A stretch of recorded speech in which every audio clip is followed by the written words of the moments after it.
If you're not using Ironclad for contracts, you could be leaving millions on the table without knowing it.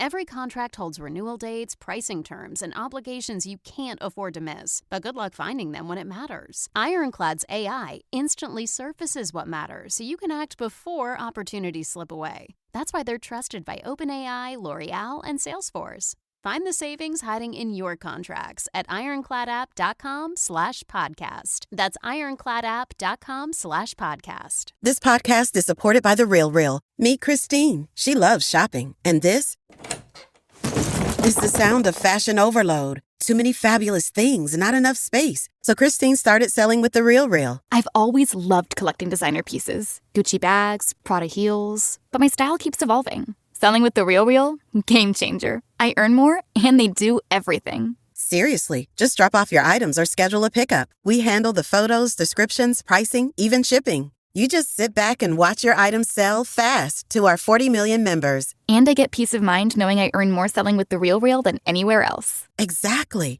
That's the sound of your closet working for you. The RealReal. Earn more, save time, sell fast. And only for the month of January, earn up to $550 extra when you sell with The RealReal. That's right, up to $550 extra. Go to therealreal.com to get started. Earn up to $550 extra this month at therealreal.com. Terms apply.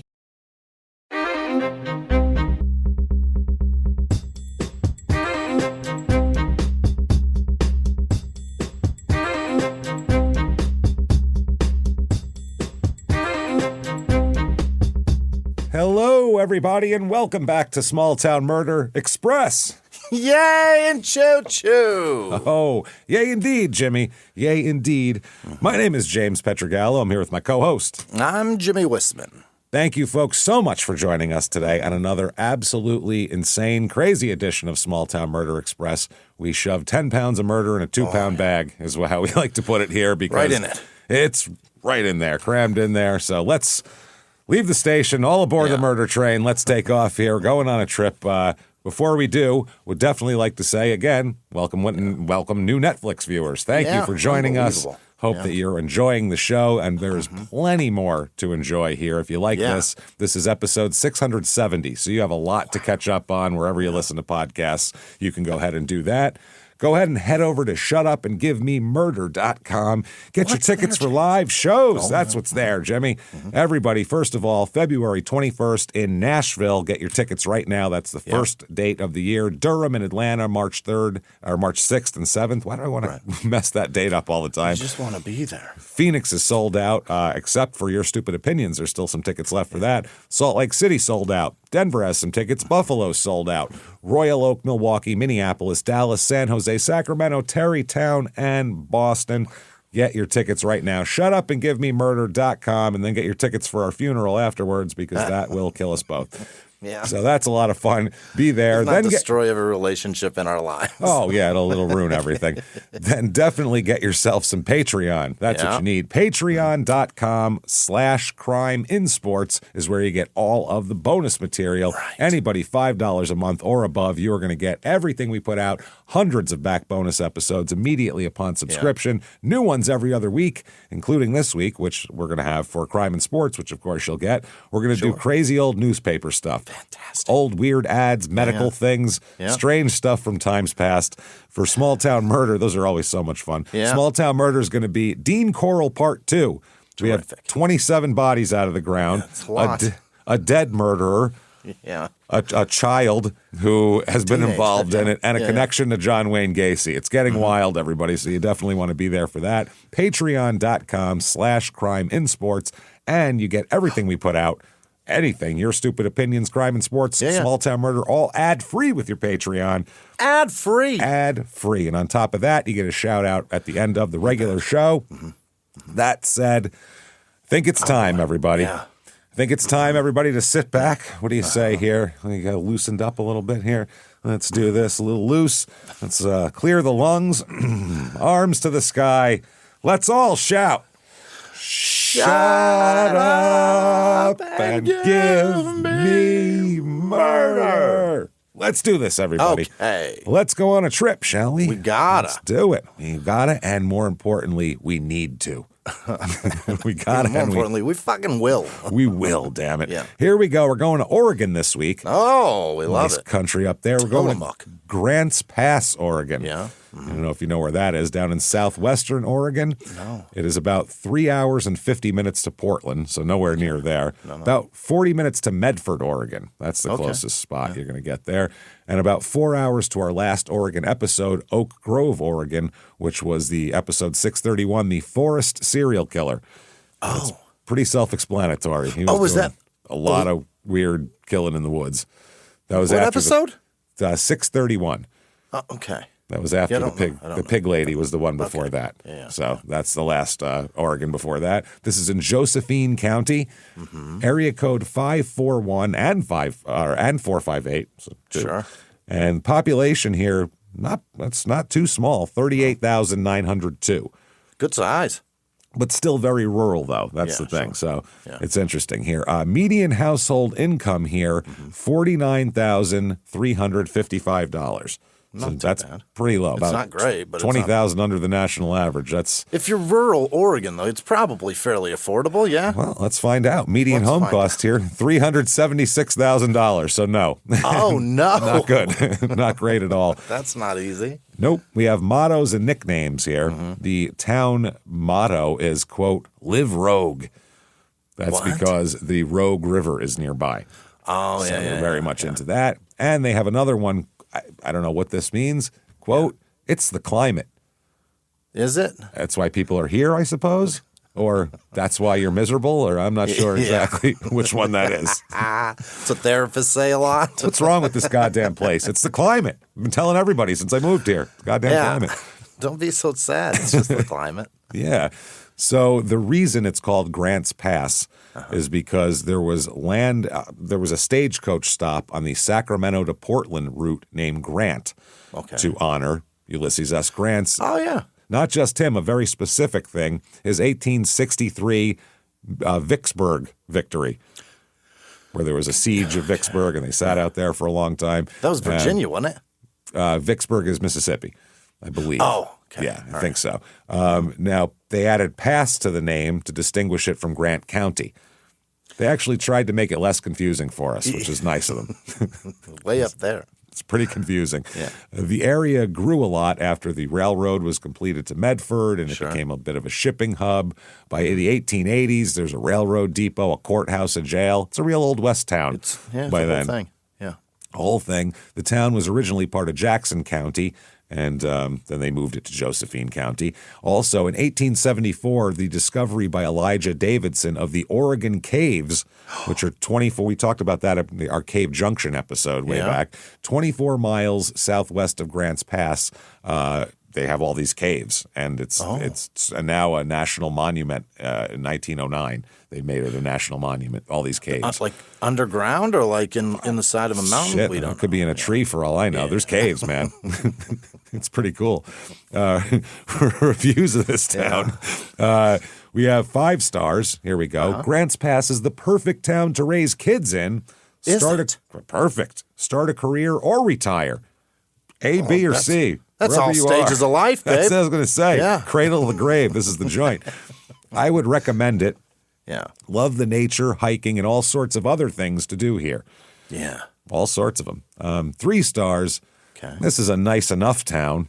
If you're looking to retire in a rural area, that's very specific. Yeah. Nice enough if these 2 very specific things. But isn't that like what people want? Don't people want to retire in a Sometimes. rural area? No, not always. Sometimes they want to be around things so they're closer to hospitals I suppose, and yeah. social things and shit like that. I've heard Depends nothing on the old about- people. Yeah. I've heard nothing, but I'll be I on a want to mountain. Right. That's what I mean. Yeah. Every time I hear somebody retiring, they're like, I'm getting away from all of this shit. Yeah. I don't care. Yeah. Some people need to be like, Yeah. senior centers and shit like that. They want to hang out. I don't know. They want to play pickleball. canasta with the other old people. Pickleball and checkers. I need That's it. right. Pickleball's going to kill so many old people, by the way. They're going to be dropping like It flies. from probably that has. shit. Oh, we should check the hips. mortality rate of pickleball. Like players. geriatric orthopedic surgeons are like, play pickleball. Yeah. Your hips and pelvises are fine. Yeah. And Chase so that are, heavy, slow ball. so are all your knees. They're all great. Okay. The people here typically enjoy football, hunting, mudding, going to the dunes, and fishing. If that doesn't sound like you, it can feel too small. There isn't much else to do. Yeah. Outside shit. Yeah. And then Sounds great. I mean, yeah, if that's what you're into, that sounds fun. But if you got no money, you can't do any of that. Any of that. You need those are all expensive activities. Very all expensive hobbies. Here's 4 stars. Don't get sick. Okay. Healthcare is crap.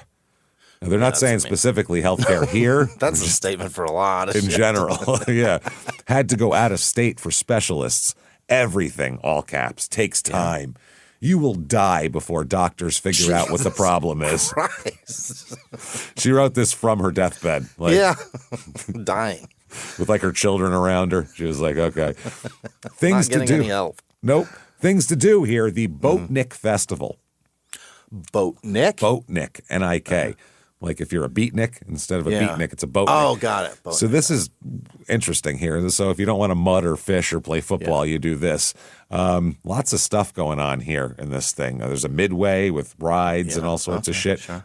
First night on a Friday, May 23rd, Queensryche will be there. So Hell yeah. that's Hell yeah. I haven't seen them nor since heard from 1989. them. Maybe Since the mid-90s, Silent but Lucidity even video. Yeah, even mid-90s was like being nostalgic about the 80s. Man, yeah, with guest Emissary. I don't know that. Beats the shit out of me. Yeah. Then there's a boat show after that. Queensryche is opening for a boat show. Isn't that nice? Oh, my God. That was not the dream. Nope, I don't think that's how it was going in 88. Junior Jet Boats exhibition we have. That's Sick. pretty cool. Sprint boat exhibition. Those are, someone's going to die. Let's Yeah, get the what's a medical sprint staff boat? ready for, I don't know. Sounds dangerous, Like though. a crooked spoiler on it? Maybe, yeah, it goes a little bit faster. Yeah, I'm looking for more. Oh, here we go. There, and then closing out the entire thing on Sunday will be a Trey Lewis concert. Oh, boy. Do you know who that is? No. No, that sounds country. If Jimmy doesn't know who it is, that's bad. That's bad. Trey Lewis? It's probably very, I don't know, divisive. At least they're not opening for a boat show. They're doing better than Queensryche at this point. I can't imagine anybody on a boat playing Queensryche, though. No, it's That's a not weird yacht rock. No, not at all. It's just like either metal or sad or whatever the fuck a sprint boat is, and a junior jet boat will certainly play some Queensryche. They'll jack that shit through the roof. All right, let's talk about a murder. Here we go. Let's do this. Okay. We have to go back in time a little bit here to the 80s. Oh. When Queensryche was ruling the land. The amount of blow. You had to fucking. They needed crowbars to get the women off of them. Oh, yeah. We said, we're going to 1988, and Queensryche said, fuck yeah, load us up. We miss it. Where's this time machine? That when sounds we can great. pay our mortgage. Shit. Holy shit. So let's talk about a woman first. Lynn Ann.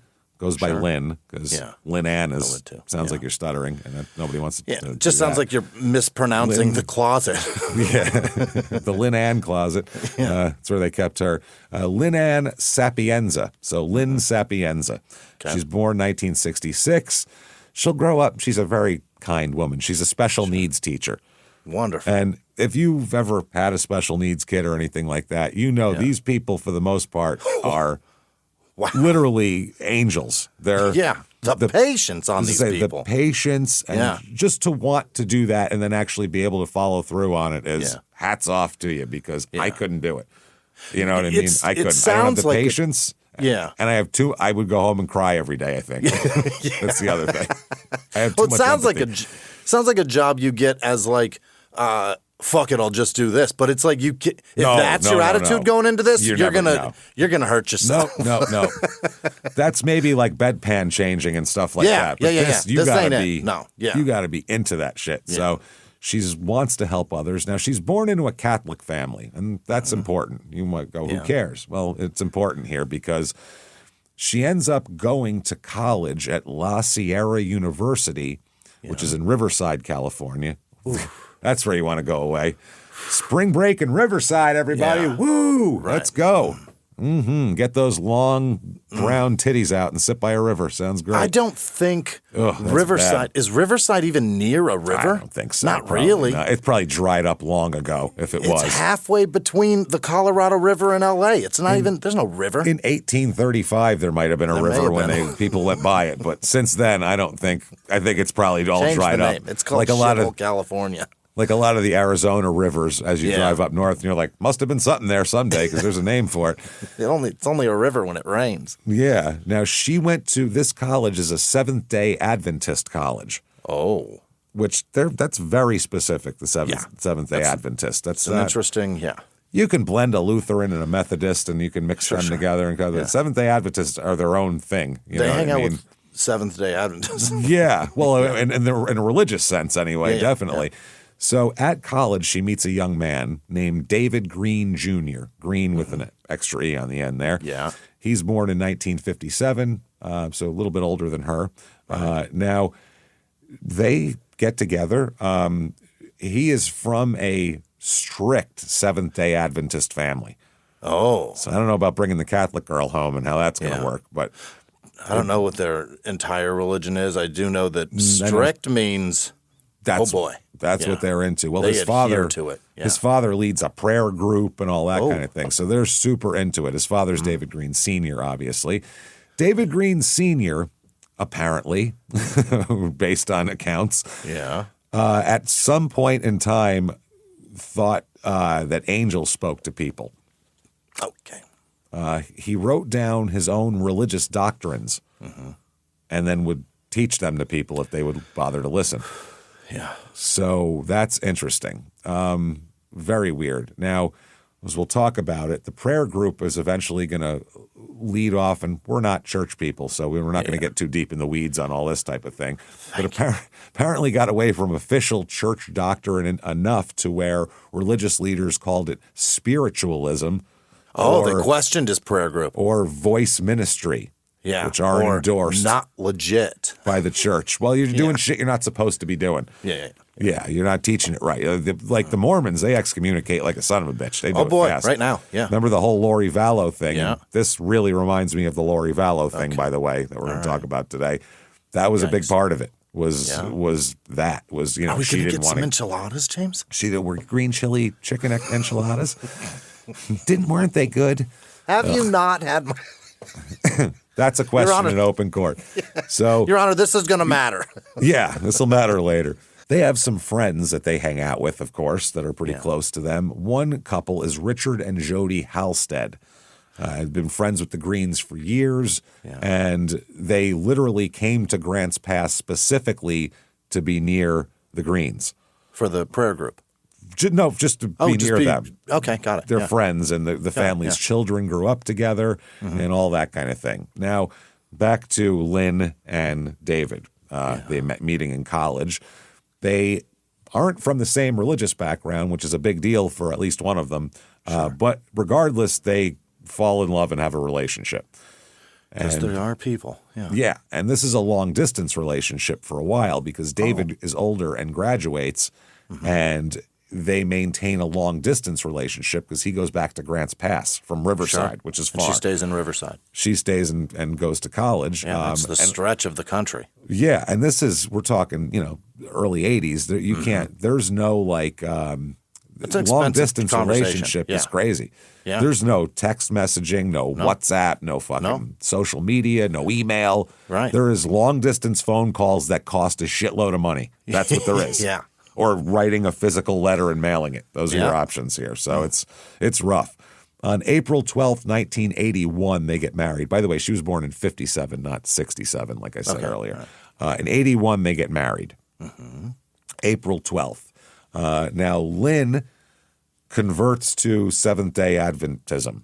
Terrific. Right away. That's part of the deal. Like, you have to. There's no doubt about it. And she gets involved in the prayer group that David's father's leading, and she eventually becomes a leader in the group herself and starts – people in the group start saying that she's like a conduit to God.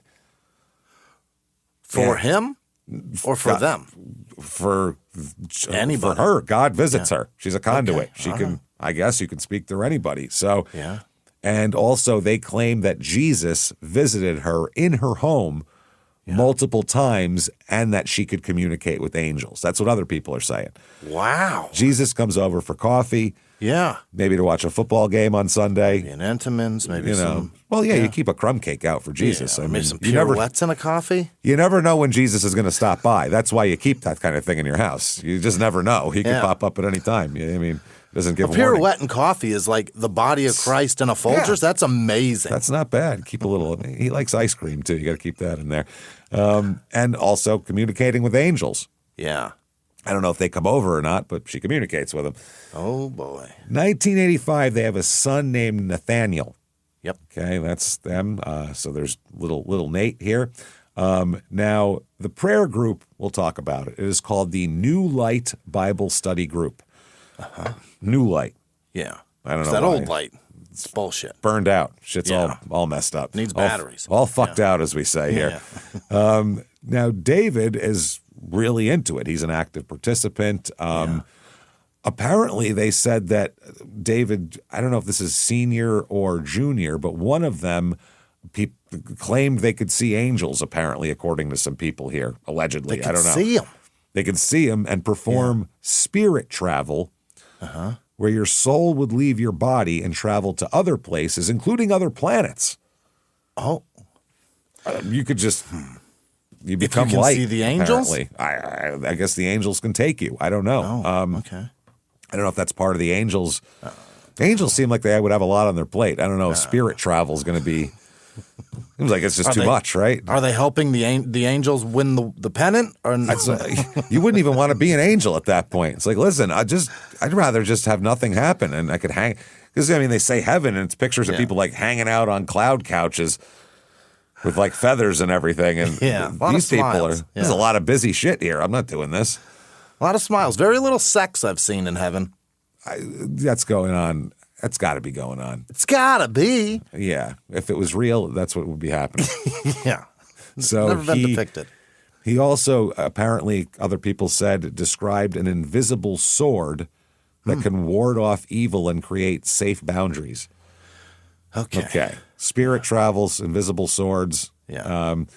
Okay. Now, David and Lynn would lead the prayer group that met in the home. This is when they get there. They kind of take it over from Dad. Yeah. And they initially meet once a week for Bible study and snacks. Yeah. That's nice. Punch and pie. Yeah. That's what I mean. Keep your crumb cake out. Sure. But they grew to like 2 and 3 times a week. Oh. Which is a little greedy much. On the snacks. That's I get a lot. It. Yeah. I think at that point you got to start a snack rotation. Yeah. I'm not providing snacks every 3 times a week for all every day. People. Jesus Christ, this is too much. much. Out of house and home. I just said Jesus Christ. He's like, yeah, I'm here. I came for the snacks. You guys got crumb cake still? I heard. I'm checking. That's when you need to do it on rotation. When somebody gets so exasperated, they start using the Lord's name in vain at a Bible study. That's a lot. So they became really into this idea that God's, the new light teachings, as they called it, the idea that most of God's teachings had been withheld from Christians for too long and that you could ask God to bestow upon you the privilege of seeing and talking to angels. So it's like people only use 10% of their brain, they always say. It's one of those things. They're like, there's using 10% of your faith. Yeah. God's just like, no one asked me to talk to angels. You know what I mean? If you want to talk to angels, you gotta fucking ask me. What are you gonna? I'm supposed to know when you ask. Yeah. Read your minds that you want to talk to angels. Listen, you want to talk to angels? Yeah. You come see me. All right. That is interesting. That of all the powers he's got, he can't read my mind. I guess not. Apparently not. Free will. What are you gonna do? Doesn't know you crazy. want angels. Yeah. So we don't know. I mean, how many of them actually believe that, or how deep into it, or if one person believes it and everyone else is like, yeah, great, and then everybody was like, yeah, everyone believes it. We don't know. But so by 1983, the Greens joined forces with another group led by a woman named Jean Ketzner, who, she's an interesting lady, regularly performed exorcisms and claimed she could cast out demons and speak directly to God. You know, full of shit, or as we say in the secular world, or even in the religious world. I think about 99% of us can all go full of shit. Yeah, that's they're like the Warrens, you know what I mean? Like, you guys are just charlatans. Yeah. Mm-hmm. So here's some members of the group, by the way. We have Sharon Lee Halstead. Yeah. Now, Sharon Lee Halstead is the daughter of the Halstead family that's friends with the Greens, the parents, and followed them to Grants Pass and all that, like we talked about. So that's them. Now, she's the eldest. She's born in 1952, Sharon Lee Halstead. She's the eldest of the 3 Halstead siblings. She's got her brother, Michael, who comes after her, and then younger sister, Deborah. Okay. And all these people will come into play here. This is strict Seventh-day Adventist household, obviously. Yeah. They're hanging out with their buddies there. And friends with the Greens for many years. The family knew each other and had known each other when they all lived in Southern California as well. Right. So there's a Southern, So, no, this is another place in California they all lived. Good Lord. They played together. They went to church together. That's what's going on. Now, Sharon, when she was an adult, started drifting away from the church, as a lot of kids do when they're deep in it as kids. When they're adults, they're going to try to exercise some individuality or whatever. Get a little bit of space between us. Yeah. So when she's 27, her family hated what she wanted to do, which is marry a guy. Yeah. And so she eloped with him. And he's a guy who's in his early 60s when she's 27. Okay. His name is Tex Shively. Oh, Tex. Tex is a blacksmith who... In what year? Jesus Christ, the fucking 70s and early 80s. Yeah. So he's a 60-something-year-old blacksmith who's more than twice her age and also has no religion at all. Okay. So not what the family was looking for, as you might say. So... Well done, gang. They immediately have a son named Harry. Whoa. Yeah, his boys can swim. Tex is making babies. Tex is making horseshoes and babies. These are 2 things Tex can do. My. He produces iron and sperm. Those are 2 things that he can muster. Sperm as strong as iron. I guess so. So then they had a second son named Leo a couple of years later. All right. He does it twice in his 60s. He's a huge gun collector, Tex. You can't have the name Tex and not have a collection of weapons. You need to. He's got at least 7. You have to. Guns and boots you have to have if you're named Tex. He has like over 300 guns, shitloads. Oh, my God. That's a lot, yeah. So the marriage to Tex, not good.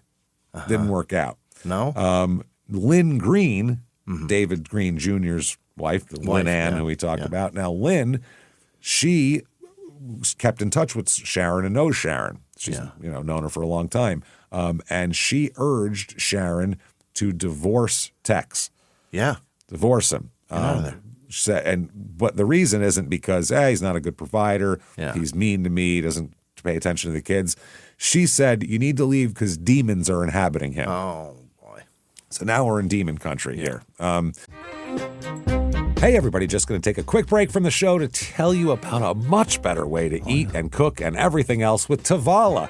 Tavala.com. Oh, you know what you do on weeknights? Yeah. You stare at the fridge and you're like, what if this stuff just made itself? Wouldn't that be great?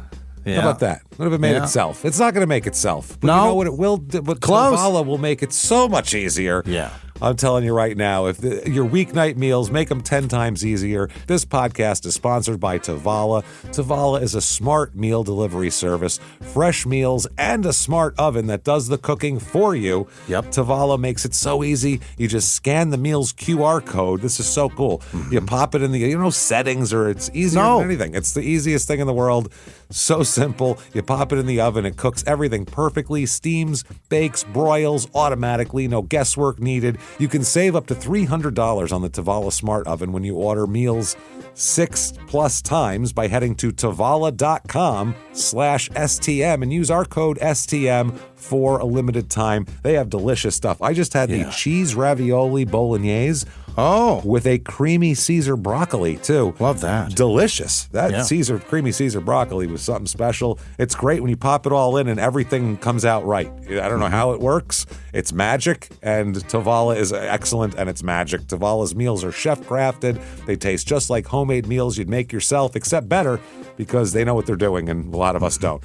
So it's without all this headache, plus all All of Tavala's meals are made with fresh, real ingredients. And Tavala's Smart Oven isn't just for their meals. You can also use the oven to scan store-bought groceries like Eggo waffles, Pillsbury cinnamon rolls, and Amy's frozen meals, to name a few, and it knows how to cook them too. Yep.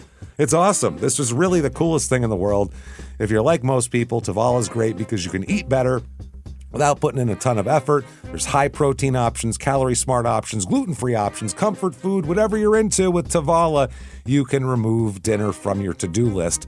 For a limited time, because you're a Small Town Murder listener, you can save up to $300 on the Tavala Smart Oven when you order meals 6+ times by heading to tavala.com/smalltownmurder and using our code STM. That's up to $300 off when you head to tavala.com/STM. Use the promo code STM. One last time, that's TOVLAL.com, and make sure to use our promo code STM for up to $300 off the Tavala Smart Oven. Remember, with Tavala, dinner is taken care of.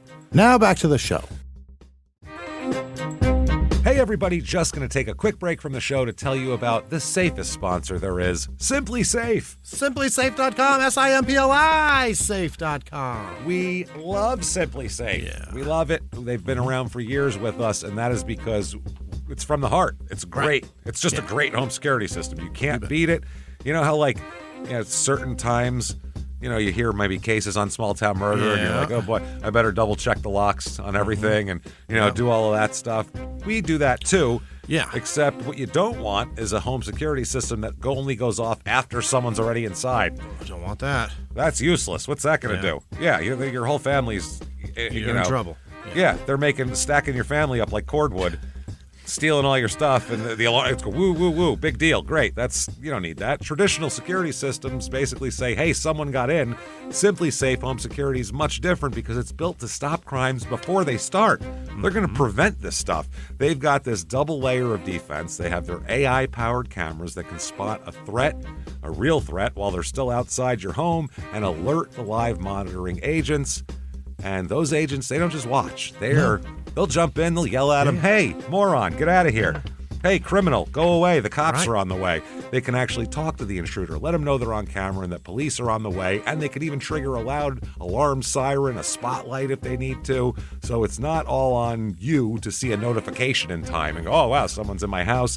We love Simply Safe. It protects our homes, our offices. We've used it for years, and it's just the best there is. It's top notch. You're going to feel better. Get yourself some peace of mind with the best home security system you're going to get. And Simply Safe has been named one of the best home security systems by U.S. News and World Report for 5 years in a row, trusted by over 5 million people to help protect their homes, including us. So protect your home with Simply Safe and get 50% off any new system for a limited time. Just go to simplysafe.com/small. That's SIMPLI safe.com/small. There's no safe like Simply Safe. Now back to the show. She enlisted help from her brother Michael, Sharon does, the middle child in her family, to get out of the marriage, and he helps her to escape, and she takes the boys with her when they leave, and so, she's gone, gets away from Tex, which is nice. Okay, so getting away from Tex. Now, Michael Halstead is obviously, like we said, the middle sibling. He helps her, and then he kind of goes back to his own life. He lives a couple 100 miles away from Grants Pass. Okay. But he got his big sister out of that. The divorce is finalized in 1984, and Sharon moves to Grants Pass to be near her parents, who had moved there to be near the Green family. So once she's back in this orbit, she is way back into religion again like she was when she was a kid. Yeah. And to her, it's almost like proof that she should have been doing it because of Tex. Good boy. Yeah, when I pushed back, I got that. I didn't listen, and this is what I got. I got Tex. Was he abusive? Why did she want out? We don't know if he was abusive or what, but he wasn't what she was. Yeah. I mean, he's a 65-year-old blacksmith, probably. Maybe that's why. And she's like 30 at this point. Yeah. So she has Harry and Leo are the two kids. They're 3 years apart. And she ends up having a live-in boyfriend while she's there, which I know is probably the Seventh-day Adventists are really in favor of. But this is about 1985. His name is John Gentry. Yep. And he's one of the early members of the prayer group also. And Lynn Green apparently had told Sharon that God wanted her and John to be together. So they started dating and moved in together. All right. This is, it's God's will. What are you going to do, Jimmy? You're supposed to sit around, thumb up your he ass? Said so. Yeah. Yeah. Jesus wants some Entenmann's, and, I'm supposed to get with this person. That's what's going on. So John is very much in love with Sharon. Loves Sharon a lot. Yeah. The group becomes more serious. Apparently, some of them, they all claim to have some kind of like special powers from this group. And we're talking, a lot of them say they either speak to God directly or with angels. One way or another, the message is getting through. Yeah, it's like going to like a Hollywood studio. Like you got to get through the receptionist, and then you got to get through this person, that before you get to anybody that has any decision making power that can write a check. You're going through 8 layers. Yeah, it's very rare that the casting couch is right there with the executive. It takes a minute. It takes a long time. Some said they saw angels. Some said they could read minds. Oh boy. And guess you know what too? Here for new listeners. We're not. If you want to be religious, great. Go ahead. It doesn't hurt me any. I don't give a shit what anybody does. Don't care. But no religion gives you superpowers. That's the thing. No, you're not the fucking Suicide Squad. Your congregation. No, that's the thing. You can't space travel. You can't. Just a belief in something. And I think, like I said, 99% of people are going, yeah, that would be frowned upon if I went to church and said I could do that. We got the crocodile guy in the back. So we're not talking about you out there. No. We're talking about these people. And if you're one of these people, wow, awesome. Thanks for watching. I don't know why you're here. I can't believe it. But great. Keep hanging with us. We'll continue to offend you. Don't tell your friends. Or do. I don't care. Yeah. As long as they listen, I don't give a shit if they like it or not. You're about to get out. Some of them, I guess, they believed in space travel and spirit travel too. And some believed that if they asked angels and got permission on the Sabbath, that they could, so, there's a form you got to fill out ahead of time. They could actually visit heaven for a short period of time. You can get a tour? It's a brief visa, like not long. You can't just go there indefinitely. It's like, how long were you, what are your plans, business or pleasure? You got to, go through the... Weigh your truck. You got to go through the border first, and it's a thing. And shit. It's tough. They got to check your papers over. It's rough here. 1988. Here comes Deborah Halstead, the youngest, Michael and Sharon's younger sister. She's also obviously raised in the same family, also drifted away from the faith in adulthood. Mm-hmm. She had moved to L.A. and worked secretarial jobs in Hollywood.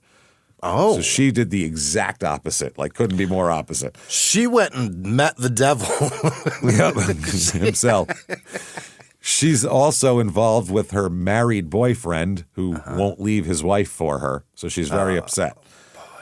So she ends up moving back to Grants Pass since she's crushed by this relationship, and generally Hollywood in general will beat you down to one of remember on a cartoon when one of those like steamrollers would just roll over a person and then they'd be flat and you'd have to like peel them up.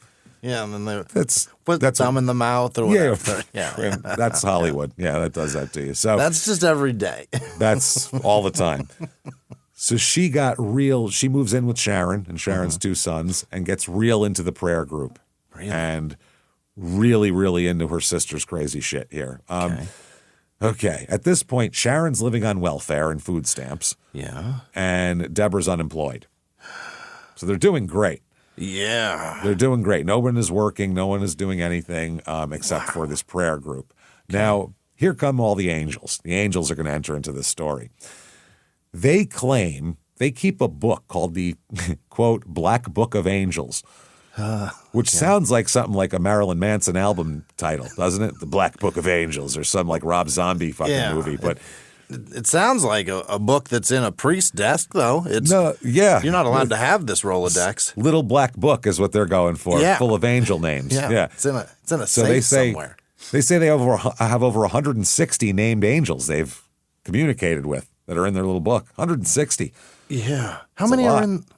There's a lot in the book, right? In the actual book. Me, you're asking. I've read a lot of books, Jimmy, but that's not one I'm really up on that much. Yeah. John Travolta's one in that one movie. That's all I know. Yeah. Michael. Yeah. Michael, yeah. Including the angel of motherhood, the angel of mystery.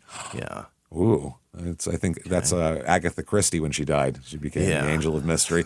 The Indians. Yeah. The angel of truth, and of course, the angel of was, is, and is to be.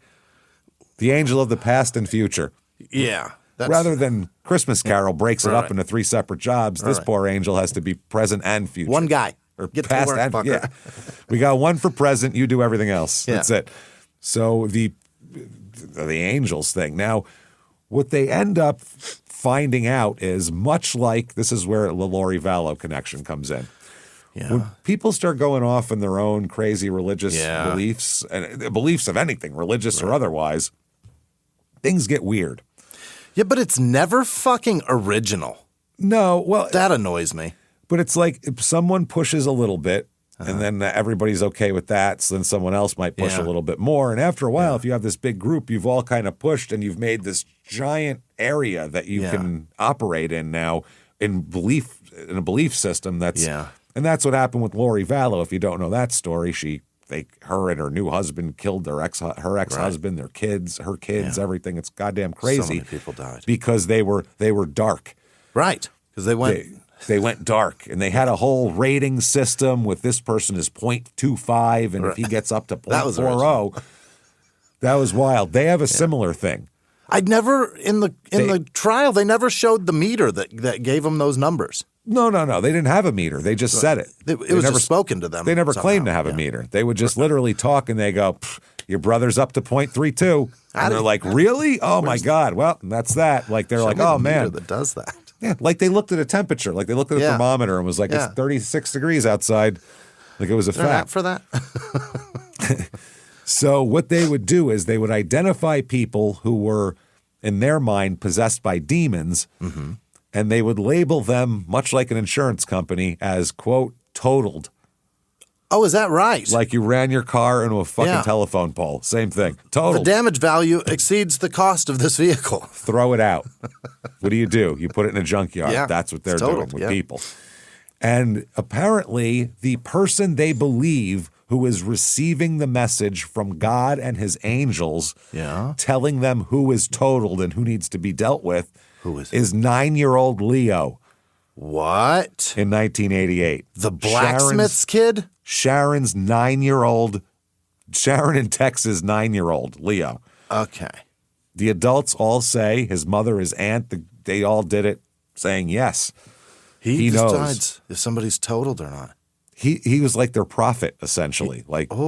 They would go to him and say, what's God saying now? Yeah. What's God want now? Dangerous.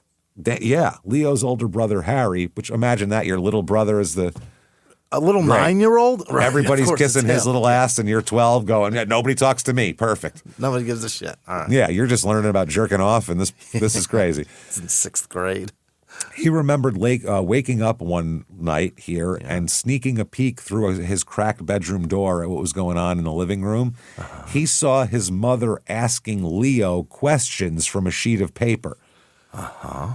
And every time Leo would answer a question, they would put money in a jar for him. They were paying him. And each time he interacted with his personal angel, by the way, his personal angel's name was the Naked Truth. Oh. Which is also a 90s sitcom with Tia Leone. But in this case, an angel who's going to tell it like it is. It's a lot of things, too, right? Naked Truth isn't. Isn't it popped into my head as a 90s sitcom. I could see Tia Leone's face for some reason. I remember that one. It's a drink by Naked Drinks, too. Oh, I'm sure it is. Yeah. Gotta be. Yeah. So this Naked Truth would tell Leo who was totaled, which is completely possessed and overwhelmed by evil forces and no longer really alive because they're just controlled by demons anyway. Not a viable person. No. And once they were declared totaled, they had to be eliminated. We can't have these total demon people out here, just like Lori Vallow did with Chad Daybell. There was supposedly a concept of the, quote, 7 doors that you had to pass through. See what I mean? They have to set up arbitrary guidelines. This person can't get to -4 dark because then they're whatever. And this is you have to go through 7 doors to become fully totaled. Yeah. Mm-hmm. Now, by the way, this is not Leo's fault. Leo is 9. He's 9. If a 9-year-old manipulated, well, if a 9-year-old told you, "Hey, the angels are telling me," you take him to a goddamn psychiatrist. Yeah. You know what I mean? That's what you do when you go, "Jesus, what's going on with this kid?" Right. You know, or you tell them, "Hey, shut up." If you just think they're lying and trying to go to your people. room. Yeah. Hey, shut up. No PlayStation. That's it. How do you like that? Tell your angels about no PlayStation. But they're conditioning him. They ask him a question. He answers it. They give him money. Yeah. What does that tell a kid? There's a reward for what you're saying. I'm doing the right thing. Yeah. This is what the adults want me to do. Yeah. And it's almost like there's a lot of times you can get kids to say things that didn't happen. You know what I mean? Oh, there's a way to make them, they want to impress you as an adult. Well, I mean, the difference is when they're wrong, they're punished or not rewarded. Whether they're punished or not, they're not rewarded, and that's the goal. Yep. I mean, he could read between the lines of what they want. Yeah. So here we go. Now, summer of 1988, John Gentry, who is Sharon's live-in boyfriend, says that Leo threatened his life. Oh, dang, Leo's a badass. Telling him that, quote, You've already gone through 4 doors, man. You're close. You're on the border, bro. I'm dead serious. You're through door 4, buddy. You got 3 more to go, and it's total time. You're knocking on 5. You better watch yourself. That's right. And he said that you better watch your back. Or Leo said, according to John, that he would have John's throat slit. Oh. A 9-year-old. So now he's a 9-year-old threatens violence upon... Knock, because who's there? You get 3 more doors. You have no choice. One of the other group members claimed at some point that an angel told them that Sharon shouldn't be with John and should be with a former Catholic priest. That's what the angel said. That's going to be her thing. So she dumped her boyfriend. Wow. She dumped her live-in boyfriend of 3 years because someone said, "God told me that's bad." I'm going to dump him and try to court a celibate man. That's right. Yeah. So Michael, the middle child who helped Sharon escape from Tex there, the guy with the he's totaled now. Yeah. Oh, is he? He's totaled. They say he's all totaled out. Yeah, he works in Yamhill County in the Phoenix Horse Farm where he works and has an apartment. Sure. 9-year-old Leo said that Michael was totaled and we got to kill him. There's no choice. Fuck. Yeah. All 7 doors. The group also did other things. When people were bad and were demons, they would go out and slash their tires as a group. Yeah. Yeah. They stole shitloads of merchandise and motorcycles from people. Mm-hmm. And according to the Naked Truth, the angel, they said committing crimes against these people don't count because they're taken over by demons. They're not even people. Fine. Yeah. Just take their motorcycle. Yeah. They don't need it anymore. Mm-hmm. Demons hate motorcycles. It's obvious. They don't got a lot of balance. So they would, slash tires and claim that the owners of the cars were crooks and they were teaching them lessons and all this type of shit. And it's wild. One incident at a local park, apparently Leo said there's all drug deals going on in the park. He's 9. Someone had to plant that. Wow. So allegedly here, the Halsteads, Deborah and Sharon, went over there with flashlights, big mag lights. Yeah. And Harry, according to what people say, allegedly here, attacked a couple trying to hit them over the head with a flashlight. Oh, my. So we're just in the park? Yeah. They wanted to take their money out of their wallets, but the couple got up and ran away, and that was that. So wow. Sharon and Deborah were there egging it on. So the Greens flee their own group. This is getting too weird for Lynn and David. It is. Right. They thought it was a nice prayer group at first, and now it's, we don't even have snacks anymore. Now it's just demons. This is crazy. Handing us mag lights as we come in the door. This is wild. So they started the group to, just to have a nice prayer group, and it didn't happen, and they were like, we're not into this. So they leave the group. Mm-hmm. It's at this point here when the Greens brought up their concerns about Leo's messages and these outrageous things, and we can hurt people. What is going on here? So the Halsteads take off for a while. They're just gone for a week. All right. They just leave the area. On October 31st, 1988, Harry and Leo go to visit their dad, Tex. Okay. Sharon drops the boys off with Tex. Seems like a nice thing. They're going to go, he's got to get his time. Dad. Yeah. November 3rd, 1998, Michael comes home to his apartment on the horse farm. Yeah. And his apartment is trashed. Trashed. Everything in there is just completely ransacked. It doesn't even look like a robbery. It looks like somebody just said, let's fuck this place up. Let's total it. So he said, God damn it. And then he went to talk to a ranch hand that works there, who also is called in a newspaper a horse wrangler, which sounds way cooler than a ranch hand. Yeah. That sounds badass. That better be on your LinkedIn. That's pretty good. Totally. So he absolutely. He goes to find him to see if he saw anything. His name is Marston Lemke. He's 58 years old. He goes by Mike Lemke. Oh, okay, fine. So he's the caretaker and lives on a small trailer on the property. Right. Nice guy. Nobody hates old Mike. Old Mike's a good horse wrangling cuss there. Nobody hates him.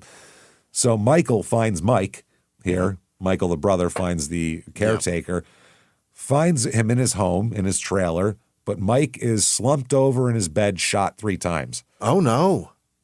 Shot once in the back, once in the shoulder, once in the neck. And we came to just ask Mike, who did this to my place? Yeah, what's going on? And there's other shit going on. There's missing items of Mike's, including a red truck belonging to Mike, not Michael, Mike the Wrangler, a horse trailer, and a fucking horse that was in the trailer.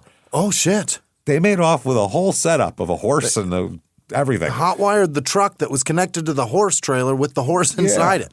Yeah. The keys are probably in it. It's on a horse farm. Didn't know how to disconnect the gooseneck. No, fuck it. Just take the horse, too. I don't know how to get it off of there.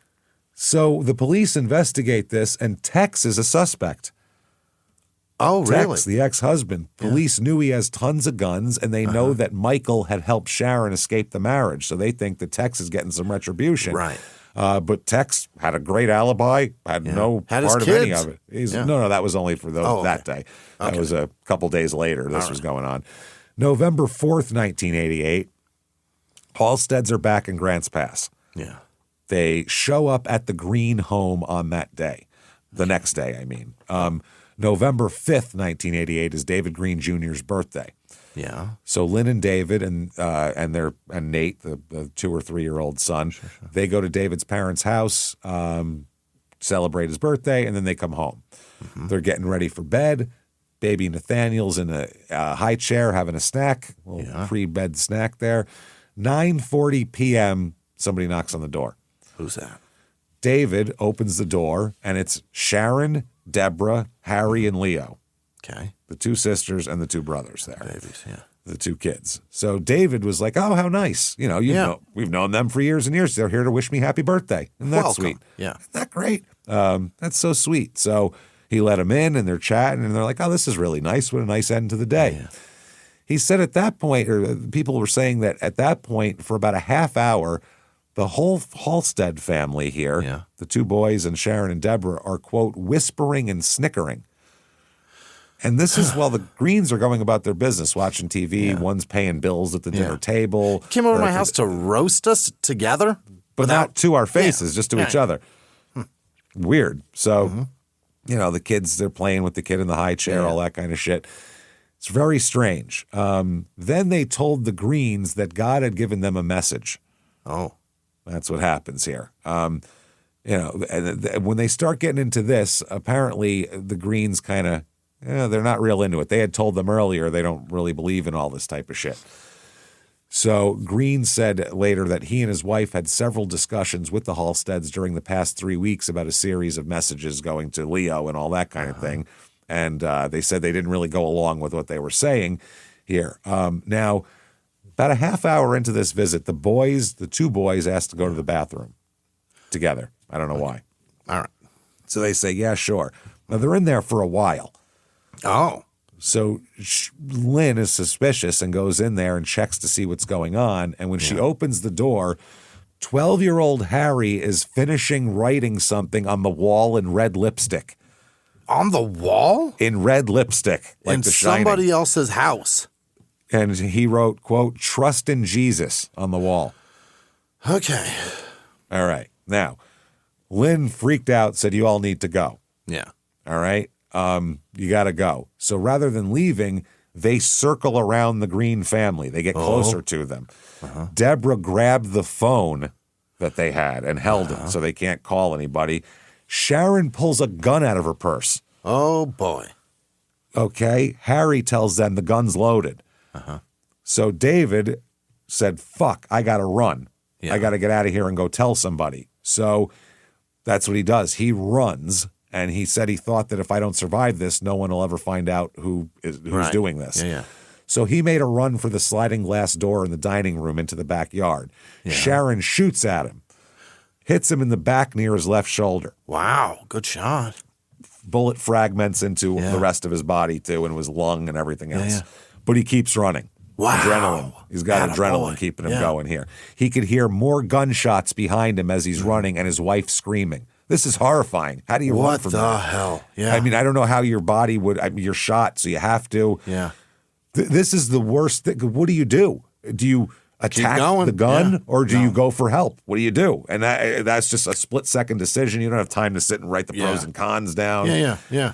This guy's just generally reacting. speaking, if somebody's got the gun and you don't have one at all, you run. Yeah. You run. But some people might grab their wife and boy and cover them up. And you don't know. It depends on what you do in that. Yeah. Feel like chicken shit if you survive? There's no right answer here, basically. No. There is no right answer to this. It's whatever your body reacts to doing. You have no idea. Survivor's Guild is ugly.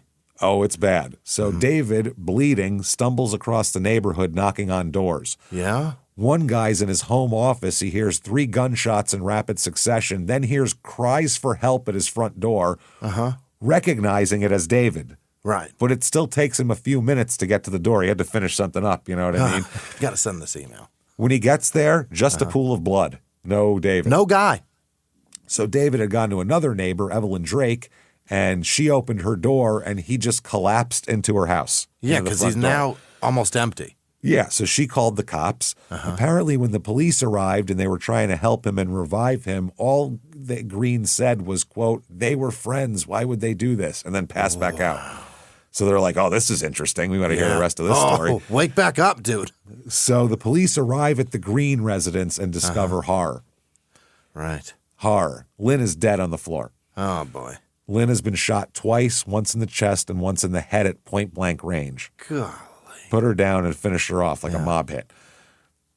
Nathaniel was shot in the face while sitting in a high chair. 2 years old.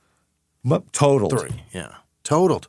Must have been That little totaled. guy, already. That baby's not a witness. No. That kid he can't say anything. He can't say anything. He can't tell, it was the Halstead family. Let me draw you a sketch. He doesn't even fucking toddler. He doesn't even get the marshmallows in the Lucky Charms. He just gets those take them gross out. parts. Yeah. Here's some oats. Enjoy. Ew. Yeah. This poor kid. But he's still breathing. He's alive. They rush him to the hospital into surgery. He remains in critical condition for several days, but wakes up and lives. Get the fuck out of here. He fucking lives. Shot in the chin, right in the face. Point blank range. Lives. This kid. Wow. That's unbelievable. Incredible. That's incredible. Now we'll find out he's going to have a condition here. Lifelong problems for sure. That's amazing. He's alive. Breathing is incredible. Yeah, he's alive. Now the scene scattered all around the dining room. There's pools of blood, several .38 caliber bullet casings. Whoa. Lynn's purse is missing. They find "Trust in Jesus" written in red lipstick in the fucking wall, in the bathroom wall. The investigator said it was the strangest case I've ever investigated. Who would do this? Agree. Yeah. So this is crazy. Initially, the police thought this must have been a drifter. Yeah. Came through town on the I-5, like Randall Woodfield style, but no. Now, David, they can't talk to him. He's in surgery. Right. So they don't know what happened. Right. Yeah. They're hoping he lives. You know what I mean? Fingers crossed, yeah. Multiple witnesses reported seeing a Chevy 4x4, a red Chevy truck 4x4, fleeing the scene after gunshots. Dragging a trace? Dragging a trailer? Just coming from the back. That's it. So police are trying to find hanging out the back. yeah, just looking around. They ran the license plate on the truck because they knew where it was and discovered it was stolen recently. Right. That's Lemke's truck. So they said that's when they find out from the other county that there was another homicide a few days earlier up north where that truck had been stolen and the red truck had been taken along with the horse trailer, a horse and saddles, and $50,000 worth of equipment. Sure. And 38 caliber round was found at the murder scene on the horse ranch, same as in the Green shootings. Yeah. David survives. Unbelievable. The doctors do not remove the bullet fragments from his chest because they fear it would cause more damage than leaving him in. The rest of his life, he has bullet fragments in him. Wow. David gives a statement after surgery. He kept saying, is everybody okay? And nobody will tell him anything because they don't want to upset him, obviously. He just got out of surgery.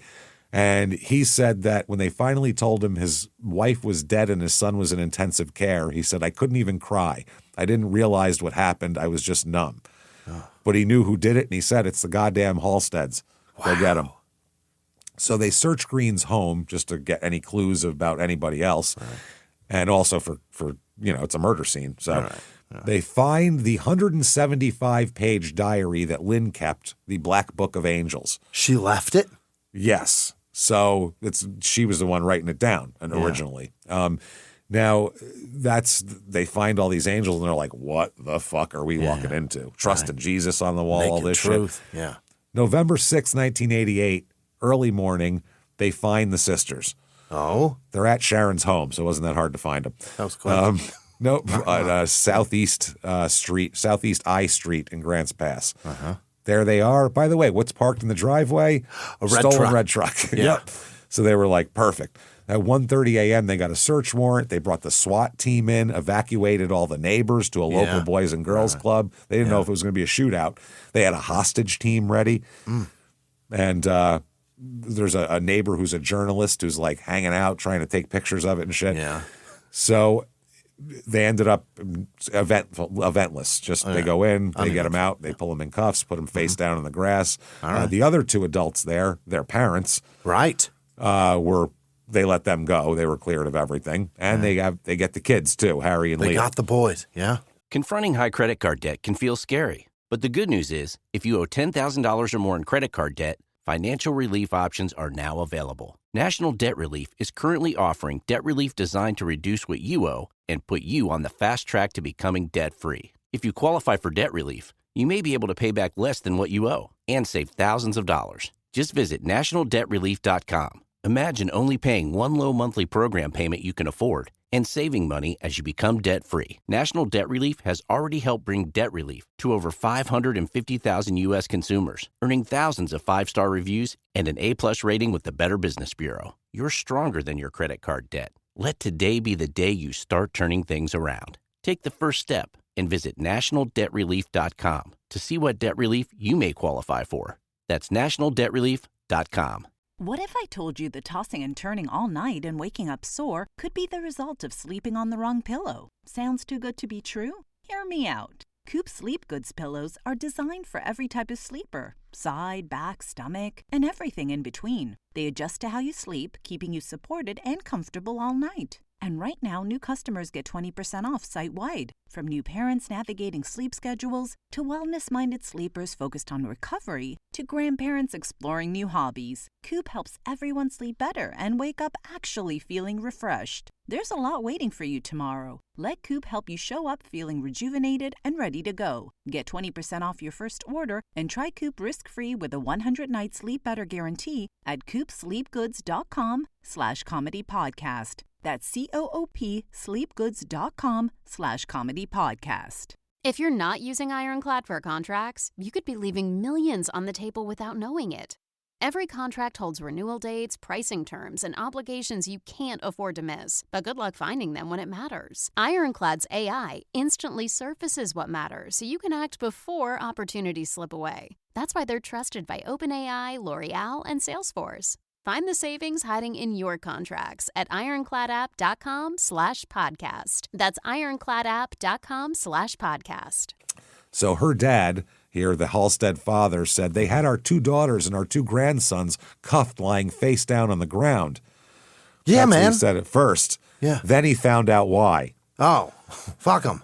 And he said, we've been friends for so long, I don't understand this. He said, they've known David Green since he was a baby. I can't believe they did this. Right. So, or did it. So Dad is like, John Gentry, they talked to him, remember the ex-boyfriend who got kicked out for going through 4 doors? Yeah. He talked all about the Book of Angels, corroborated it. He was present for all this shit. Then they find the horse trailer also, and the horse. Uh-huh. The horse is fine too. It's hungry. The kid and the animal. No, they boarded it at a barn in Grants Pass. It's being paid for. What is that? I don't know. The horse is fine. It's eating oats, feeling great, like a little kid with Lucky Charms with no marshmallows. That is fascinating. Wow. The kids are taken into protective custody, Harry and Leo, but not before there's a chat. Uh-huh. When they interview the boys, they spoke about how Leo had been told by the women that he could talk to angels and God. He said, I never said that. They told me I could, so I thought I could. Okay. He said, I never actually said I could hear angels or see them. Okay. Was it Harry that was writing on the wall, or was it Leo? Yes, it was Harry. It was Harry. Yeah. Yeah. Mm-hmm. He probably had better penmanship at 12. Probably, yeah. He can write in cursive. Yeah, it's good. He just loops. Not bad. Trust in Jesus with a big Don't J. even pull the Maybelline off the wall. So the murder weapon's a .38 snub-nosed handgun that was stolen from Texas collection by Harry and Leo when they went to visit. That's why they went to visit, to steal their gun from them to bring back to their mother. You little scumbags. Well, she said, go steal a gun from your dad and bring it back to me. And they did it. Yeah, their mom told them to. They thought it was right. Their mom's telling them that there's demons everywhere. You have to do this to stop the demons. If you're 9, you go, yeah, great, stop the demons. Take a gun from Dad. I thought wrestling was real. You know what I mean? We all done it. What the hell do we know when we're 9? So what ended up happening, the whole thing is, October 31st, 88, Sharon dropped the boys off, had them steal the guns.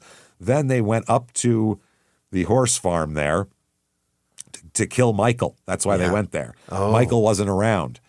And Mike saw him. So they trashed the place. They poured out all of his booze on the floor, ripped up his magazines. Mm-hmm. They threw leftover food on the walls and floor and everything. And then Harry wrote on the walls after his mom told him to, "You are dead, Mike, JC." Like Jesus wrote Jesus Christ. JC was here and thinks you're dead. The big man. So they went to try to steal some gas somewhere on the property. That's when they ran into Lemke, and that's when they shot Lemke. Marston saw him. Yeah, he assumed they were there to see Michael because he knew them. Yeah. But Sharon brought up that they have to kill him now, and Lemke's like, "Hey, hold on a minute here. Yeah, I'm not involved in any of this shit." But they said they had to. Later on, they had knocked on his door and told him they let him in. He let him in, and she said, "We got to kill you." She shot him in front of the 12-year-old son, by the way. They stole his truck and drove off. November 5th, Leo had delivered another message from the Naked Truth that the Green family is totaled. Okay. So that's when they showed up, shot David. He escaped. Apparently after, this is according to the boys here, right? After David escaped, Sharon turned the gun to the 2-year-old first. What? And shot him in the fucking face. The fuck out of my life. Harry later said that she did it with no hesitation, and he was shocked by it, that she just shot a baby in the face. Unbelievable. Then Lynn tried to jump at Sharon and tackle her after that, as you would. She probably tried to rip her fucking eyes out of her head, and Sharon shot her. That's it. Shot her in the chest. Lynn dropped down, and then she shot her in the head at point blank range. Just good boom. Lord.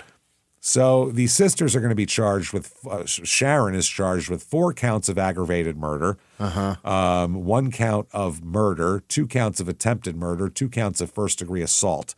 Deborah, 1 count of murder, 2 counts of attempted murder, 2 counts of first-degree assault. Yeah. So they allowed a bail to be set for Deborah, but not for Sharon. She's the trigger person here. Right. Yeah. Now, the prosecutors will seek the death penalty against Sharon. Hell yeah. Yeah, you shot a baby in the face. You shot a baby, man. I don't. Fuck you. I got nothing for you. The Halsteads are going to claim insanity. I mean, we're crazy. I mean, it sounds crazy. The whole time out there, everyone listening is going, "This is crazy. I'm convinced. This is insane." They want to do the Lemke case first. The state does, because it's not a death penalty case, so it's less complex. So they could, and warm up with that one. Then May 12, 1989, Deborah pleads guilty to conspiracy to murder. Oh. And she is sentenced to, you, ma'am. Hold on, I got my gavel. Yeah. People have sent us here. Yeah. May fuck off. Yeah. 2 20-year terms. But that's not consecutive. That's concurrent. So it's 20. It's 20, and she's eligible for parole after about 40 months for some reason. What? I don't know. Sharon follows suit. She pleads guilty to avoid the death penalty. Yeah. Because that's out there. Also trying to get less time than Diddy. Yeah, all these people are. Yeah, crazy.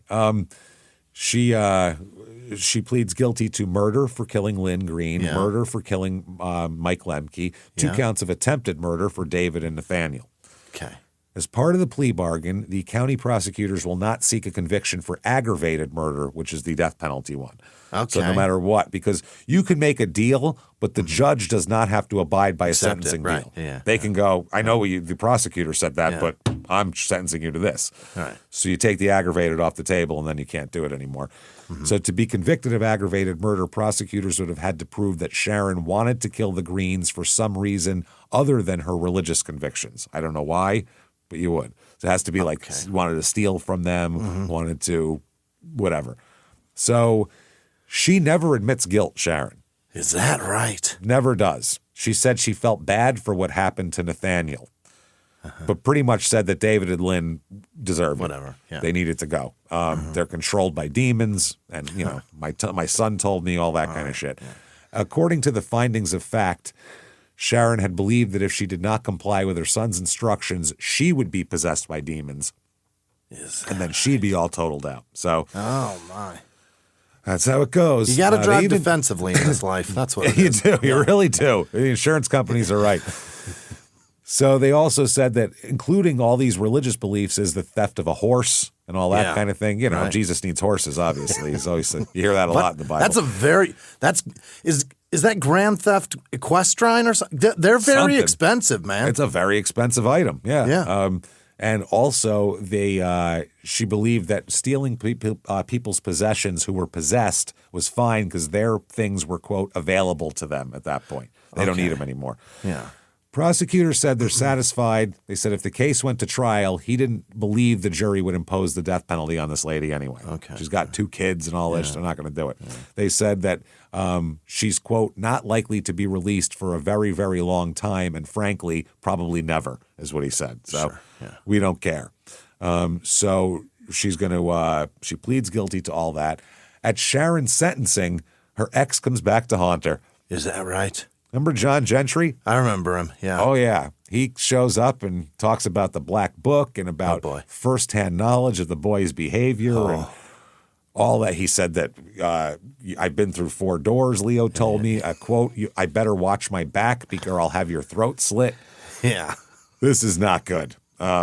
He says that if Sharon hadn't broken up with him shortly before the murders, he's sure he would have been on the kill list. Right. And he said the only thing that saved him was not some other person's craziness who thought a Catholic church. No, an angel broke them up.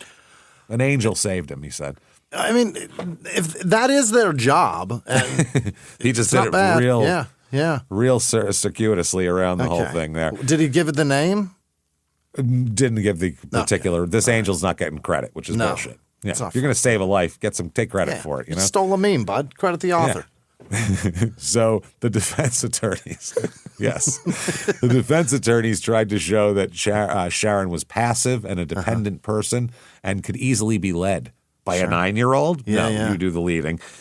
The defense attorney said the religious gathering she had participated in had a powerful effect on her. This guy had the balls to say this about a woman who shot a baby in the face. Quote, she was a victim too. Her life was turned upside down by this cult. Pull the trigger in a baby's face.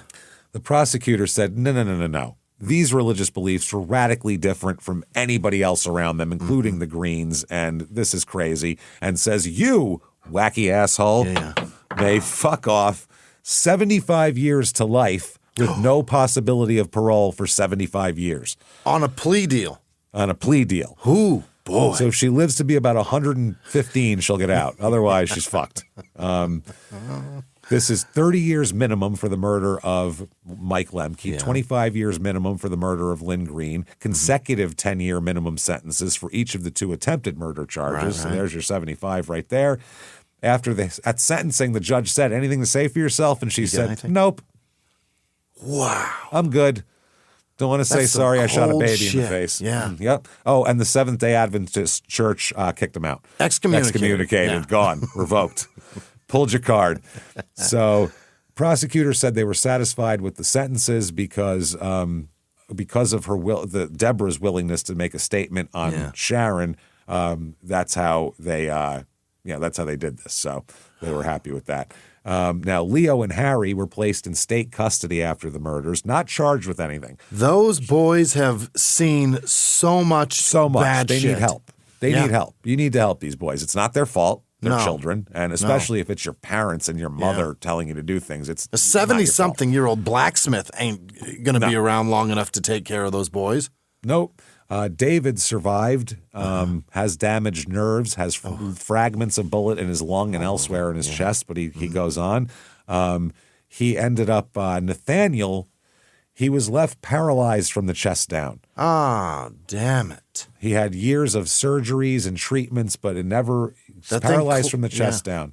Yeah. But it clipped his spine. Right. But he has use of his arms. Okay. And apparently full mental faculties and everything like that also. Wow. He had difficulty for a while when he was in the hospital. He recognized his father at first, which was nice. By 2012, one article written about the case, Nathaniel was 24 years old and attending Southern Oregon University. Holy shit. So, hey, this kid is tough, man. Nathaniel. Better than I am. Good Holy for you, shit, bud. Man. Hats off Imagine to if you, he had brother. his legs. This poor, What a he'd be on the fucking track badass. team probably. Yeah. He'd be the quarterback. This poor kid, man. He's, wow. His father said he's had all these operations, but he still remains paralyzed. David since remarried, works in Grant Pass and lived there for a long time. Yeah. He said he dealt with a lot of guilt afterwards, which I can't imagine what he The felt survivor's guilt's got to be crazy. Poor bastard, man. Yeah. He said, I had no idea they were planning to execute Lynn, much less why shoot a 2-year-old? What mother could do that? I didn't know they had this dark side. Vile. According to him, he thought they were just going to kill him. So if he ran away, they might follow him and the threat would leave. So that was what he thought. He didn't know they were there to kill everybody. He said, you might say I was lucky, but I would attribute it to other things. The bullet entered, my body. It's still there. He said, if I had only grabbed Nathaniel, he said, we had a home life. We like to go camping and do all the things everyone likes to do. A future, more kids. Then this whole thing hit a wall. If he grabs the kid, though, he might be a step or two closer, and she might have hit you She both might have got in him the head. again. Yeah. Might have been or you might have dropped him, or who knows. So Michael Halstead ended up dying in his 40s, but we don't know why. Oh, really? Yeah, it wasn't murdered, so that's good. Harry has found some stability. He was charged with theft in 1994, but now he's fine, apparently, though. He's actually spoken publicly and even did the investigation discovery documentary Twisted Sisters. He really commented on it and, gave a talking head. Leo has had some problems over the years. Is that right? Incarcerated several times. Really? Shocking. He gave an interview for an episode of Snapped about his case, but then apparently went to jail shortly afterwards, according to this report. We don't know. Allegedly, probably. His brother also referenced his continued struggles when Harry did when he did the interview. Deborah got released from prison pretty promptly. Yeah. She moved to Portland and got married, like it never happened. Right? Sharon incarcerated at the Coffee Creek Correctional Facility in Wilsonville, Oregon. Yeah. And they have made Investigation Discovery made an episode of Snapped and an episode of Twisted Sisters about this case as well. That, everybody, is Grants Pass, Oregon. Discuss amongst yourselves because we have to get through this real quick. Thank you for hope you enjoyed that. Thank you for listening. Head over to shutupandgivememurder.com. Get your tickets for live shows, everybody. Yeah. Starting out with February 21st in Nashville. Then we go March 6th in Durham, March 7th, Atlanta. Phoenix sold out on the 20th. Your Stupid Opinion still has some tickets for the 21st. Salt Lake City sold out. Denver has tickets. Buffalo sold out. Sold out. Sold out. Royal Oak, Milwaukee, Minneapolis, Dallas, San Jose, Sacramento, Tarrytown, Boston. Get your tickets right now. ShutUpAndGiveMeMurder.com. Do that. Follow us on social media at Smalltown Murder on Instagram, at Smalltown Pod on Facebook. Do that for sure. Definitely get Patreon. Oh, yeah. Patreon.com/crime in sports is where you get all the bonus material. Anybody $5 a month or above, you're going to get everything we put out. Hundreds of back bonus episodes immediately upon subscription. New ones every other week. One crime and sports, one small town murder. You get it all. You get it all. This week for crime and sports, old-time weird ads and stuff from newspapers. It's so much fun. Small Town Murder, Dean Coral Part 2. Yeah. We got 27 bodies out of the ground, a dead murderer, a teenager with a gun in his hand, and a connection to John Wayne Gacy. Need we say more? Patreon.com/crime in sports, and you get everything we put out, all the shows, all ad-free, and you get a shout-out ad-free at the end of the regular show. So do that. Keep coming back and hanging out with us each and every week. If you want to follow us on social media, ShutUpAndGiveMeMurder.com. Do not shoot any toddlers in the face. God damn no. Until next week, everybody. It's been our pleasure. Bye.